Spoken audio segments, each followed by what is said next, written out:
Calcutta police से पूछना चाहती हूँ कि 3 घंटे तक उस जो हमारी बहन थी उसके जो परिजन थे उन्हें क्यों रोका गया, उन्हें क्यों नहीं देखने दिया गया उसके लिए। उसके बाद जो ये अटैक हुआ आरजी कर हॉस्पिटल में एविडेंस मिटाने के लिए पुलिस क्या कर रही थी? आप क्यों ट्विटर पे डाल रहे हैं, आप क्यों सोशल मीडिया पे डाल रहे हैं?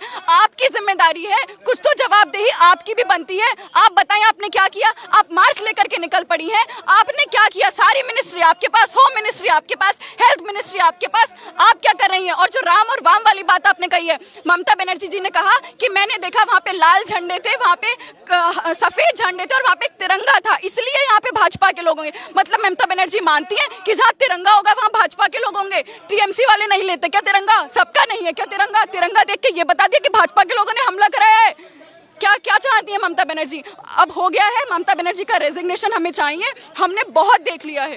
प्रशासन में अभी कौन है? ममता बनर्जी की सरकार। संजय रॉय जो पुलिस है वो किसके अंडर आते हैं? ममता सरकार।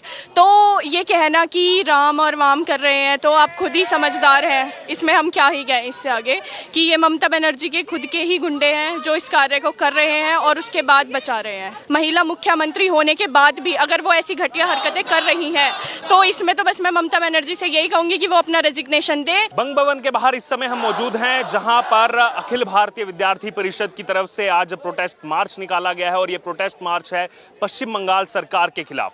जिस हिसाब से जो ये जघन्य अपराध हुआ, जो रेप की घटना हुई उस ट्रेनी डॉक्टर के साथ, और उसके बाद जो प्रशासन का रवैया देखने को मिला, जो पश्चिम बंगाल सरकार का इसमें रवैया देखने को मिला, वो अपने में कई सारे सवाल यहाँ पर पश्चिम बंगाल सरकार पर उठाता है, ममता बनर्जी सरकार पर उठाता है। लेकिन उसके बावजूद इन सब चीज़ों को सॉल्व करने के बजाय ममता बनर्जी कल सड़कों पर उतरी थी। आखिरकार किसके खिलाफ? गृह मंत्रालय आपका, हेल्थ मिनिस्ट्री आपकी, मुख्यमंत्री आप, फिर आप किसके खिलाफ सड़कों पर प्रदर्शन कर रही थी? बहरहाल इस बीच कई सारे और ये भी सवाल उठे कि जो वहां पर हिंसक भीड़ को भेजा गया और उस भीड़ ने जाकर के सबूतों को वैंडलाइज किया, वहां पर जो सर्वर रूम था उसको वैंडलाइज किया गया, आखिरकार किसको बचाने का प्रयास किया जा रहा है? अब जो पेरेंट्स की तरफ से एक और सवाल उठाया गया है और कंप्लेन की गई है कि उसमें और इंटर्न और डॉक्टर भी इस जघन्य अपराध में शामिल हैं। आखिरकार केवल एक ही आरोपी को जो है क्यों कटघरे में खड़ा किया जा रहा है, जबकि उसके साथ और भी उसके साथी जो हैं वो इस जघन्य अपराध में शामिल हैं? आखिरकार क्यों सरकार उनको बचा रही है? क्या इसके पीछे सरकार की मंशा है? कई सारे सवाल यहाँ उठ रहे हैं जिनके जवाब ढूंढने के लिए लगातार जनता जो है वो सड़कों पर उतरी हुई है। यहां पर भी आप देख सकते हैं कि बड़ी संख्या में जो विद्यार्थी हैं वो यहाँ पर मौजूद हैं, जिसमें महिलाएं जो है वो इस प्रोटेस्ट को लीड कर रही हैं। अब बात करेंगे इनसे इस बारे में। आज भी लगातार ये प्रदर्शन जो है जारी, जैसे पावर्स का रेजिग्नेशन का इन्होंने जिक्र किया, लगातार एक ये भी मांग उठ रही है कि राष्ट्रपति शासन पश्चिम बंगाल में। जी, मेरा बिल्कुल मानना है ये पहली घटना नहीं है। हम सभी ने संदेश खाली की घटना को देखा, जहां पर टीएमसी के ऑफिस में रेप की जो घटनाएं हैं वो हमें देखने को मिली। उसके बाद एक वीडियो सर्कुलेट हुई थी जहां ताजमुल हक नाम का व्यक्ति जो टीएमसी के किसी नेता से बहुत घनिष्ठ मित्र था, उससे संबंधित था, वो औरतों को डंडों से पीट रहा था। क्या किसने क्या इसके ऊपर कार्रवाई की? मुझे ममता जी बताएं जरा। मैं कलकत्ता पुलिस से पूछना चाहती हूँ कि 3 घंटे तक उस जो हमारी बहन थी उसके जो परिजन थे उन्हें क्यों रोका गया, उन्हें क्यों नहीं देखने दिया गया उसके लिए? उसके बाद जो ये अटैक हुआ आरजी कर हॉस्पिटल में एविडेंस मिटाने के लिए पुलिस क्या कर रही थी? आप क्यों ट्विटर पे डाल रहे हैं, आप क्यों सोशल मीडिया पे डाल रहे हैं? आपकी जिम्मेदारी है, कुछ तो जवाबदेही आपकी भी बनती है। आप बताएं आपने क्या किया? आप मार्च लेकर के निकल पड़ी हैं, आपने क्या किया? सारी मिनिस्ट्री आपके पास, होम मिनिस्ट्री आपके पास, हेल्थ मिनिस्ट्री आपके पास, आप क्या कर रही हैं? और जो राम और वाम वाली बात आपने कही है, ममता बनर्जी जी ने कहा कि मैंने देखा वहां पे लाल झंडे थे, वहां पे सफेद झंडे थे और वहां पे तिरंगा था, इसलिए यहाँ पे भाजपा के लोग होंगे। मतलब ममता बनर्जी मानती हैं कि जहाँ तिरंगा होगा वहाँ भाजपा के लोग होंगे? टीएमसी वाले नहीं लेते क्या तिरंगा? सबका नहीं है क्या तिरंगा? तिरंगा देख के ये बता दिया कि भाजपा के लोगों ने हमला कराया है। क्या चाहती है ममता बनर्जी? अब हो गया है, ममता बनर्जी का रेजिग्नेशन हमें चाहिए, हमने बहुत देख लिया है।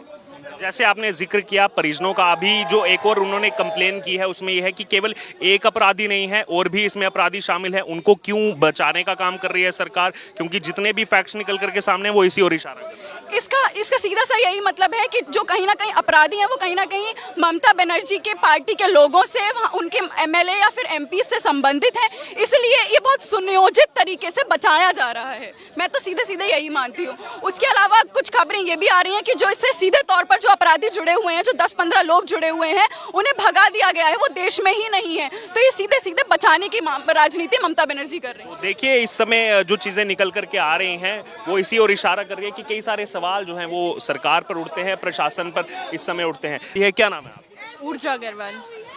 जो पश्चिम बंगाल में घटना हुई है और कई सारे सवाल प्रशासन और वहाँ की सरकार पर उठे हैं, लेकिन ममता बनर्जी उल्टा इनको डाल दे रही है कि ये वाम और राम ने मिलकर के किया है। कैसे इसको आप देखिए, प्रशासन में अभी कौन है? ममता बनर्जी की सरकार। संजय रॉय जो पुलिस है वो किसके अंडर आते हैं? ममता सरकार।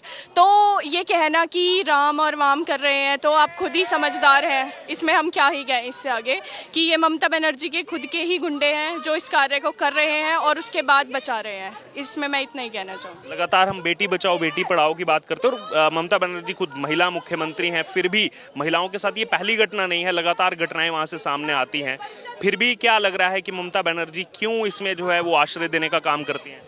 देखिए, ये तो सोच की बात हो सकती है, इससे ज़्यादा तो मैं कुछ नहीं कहूँगी, लेकिन हाँ, ये बहुत ही दर्दनाक और शर्मनाक हरकत है जो ममता बनर्जी कर रही हैं। खुद एक महिला मुख्यमंत्री होने के बाद भी अगर वो ऐसी घटिया हरकतें कर रही हैं, तो इसमें तो बस मैं ममता बनर्जी से यही कहूँगी कि वो अपना रेजिग्नेशन दे और जो इस प्रशासन को बेहतरीन तरीके से चला सके उसके हाथ में सारी जो न्यायपालिका है और साथ ही साथ जो भी पावर्स हैं वो अपनी ट्रांसफ़र करें और वो रेस्ट करे घर पर। The incident proves that yesterday I was not safe on the streets. Late night बोला जाता था पेरेंट्स के द्वारा कि streets पे अकेले मत जाओ, you're not safe. But today it proves that I'm not safe at my workplace. Nowhere I'm safe and I cannot feel safe. It is said that girls are wearing revealing clothes, but are your eyes correct? Are your intentions correct? The doctor who was so educated and who was serving for the noble purpose was brutally murdered and raped. Who are the perpetrators behind that? We are asking the question and we want justice. We want the CBI intervention and we want that we should get all the facts and parents should get justice.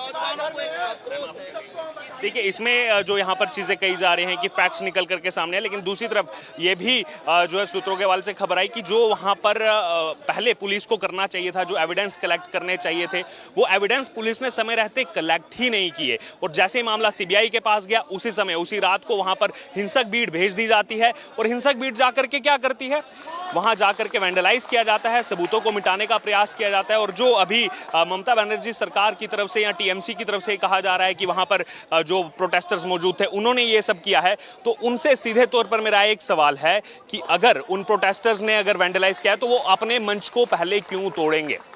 बहुत simple सी चीज़ है, लेकिन इस कहानी को भी पूरा मोड़ा जा रहा है। क्यों? क्योंकि संरक्षण देना है कुछ लोगों को जिनके नाम पर पोलराइजेशन की जाती है, वोट बैंक की पॉलिटिक्स चलती है और उस आड़ में पश्चिम बंगाल में दूर दूर होती कानून व्यवस्था, उस पर ममता सरकार क्या कर रही है आज पूरा देश देख रहा है। और ये पहली घटना नहीं हुई है, हाल ही में 4 जून को जब नतीजे आए उसके बाद कूच विहार में क्या देखने को मिला था, वहां पर जो बीजेपी की सपोर्टर्स महिलाएं थी उनको बाहर लाया जाता है, अर्नगन किया जाता है, पीटा जाता है, संदेश खाली का मामला हो, ऐसी लगातार वहां पर चरमराती कानून व्यवस्था जो है वो नजर आती है। और कहीं ना कहीं इसीलिए लगातार ये भी मांग की जा रही है कि राष्ट्रपति शासन वहां लगाना बेहद जरूरी है। और अभी भी आप देख सकते हैं कि इस कड़कती धूप में, इस गर्मी में लगातार ये विद्यार्थी यहां पर बैठे हुए हैं बंग भवन के बाहर, लगातार प्रोटेस्ट जो है वो ममता बनर्जी सरकार के खिलाफ जो है वो चल रहा है। लेकिन दूसरी तरफ आप ममता बनर्जी को देखेंगे जिनके पास वहां का लॉ एंड ऑर्डर है, सब चीजें हैं, वो खुद सड़कों पर निकली हैं। जैसे उन्होंने देखा कि देश भर में उनके खिलाफ जो माहौल बना है तो कैसे इसको मोड़ा जाए, तो इसलिए खुद ही कानून व्यवस्था संभालने के बजाय वो सड़कों पर आ गई हैं। ये देश को समझने की इस समय बेहद जरूरत है।